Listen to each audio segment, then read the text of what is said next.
Hello నమస్తే అండి, welcome to my channel. నేను మీ వెల్లి చక్రధర్.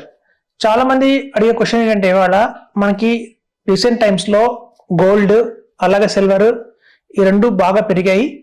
సో అమాంతం 50% నుంచి 70% దాకా కూడా అవి రిటర్న్ జనరేట్ చేసాయి లాస్ట్ 1.5 year నుంచి కూడా.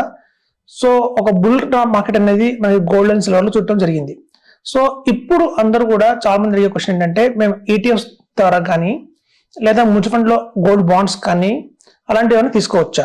ఇప్పుడు చూడండి, యాక్చువల్గా డేటా చూస్తే గత 30 సంవత్సరాలుగా చూస్తే గోల్డ్ ఇన్ఫ్లేషన్ కూడా మించలేదు.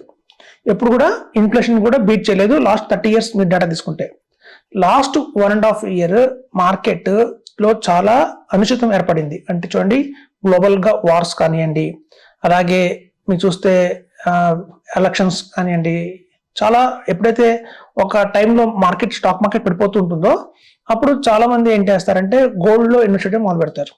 సో ఈవెన్ ఈ యుద్ధాల కారణం వల్ల ఈవెన్ సెంట్రల్ గవర్నమెంట్స్ కానివ్వండి, అలాగే ఇంటర్నేషనల్ గవర్నమెంట్స్ చాలా కంట్రీస్ కానివ్వండి గోల్డ్ కొనటం అమాంతం పెంచేసాయి.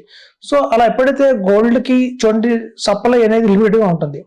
రాత్రి మనం గోల్డ్ తయారు చేయలేం, అది చాలా ప్రాసెస్ ఉంటుంది. మైనింగ్ చేయాలి, గోల్డ్ తీయాలి అంటే. సో ఎప్పుడైతే చూడండి సప్లై తక్కువ డిమాండ్ ఎక్కువ ఉంది అంటే అమాంతం ప్రైస్ పెరుగుతుంది. సో ఇట్లా ప్రైస్ పెరుగుతూ పోతుందా అంటే ఎప్పటికైనా చూడండి అది అవ్వదు. ఎందుకంటే చూడండి, ప్రతి ఒక్క మార్కెట్లో ఒక టైంలో గోల్డ్ ప్రతి 10 సంవత్సరాలకి ఒకసారి భారీగా పెరుగుతుంది, మళ్ళీ తర్వాత 10 సంవత్సరాలు అక్కడే ఉంటుంది.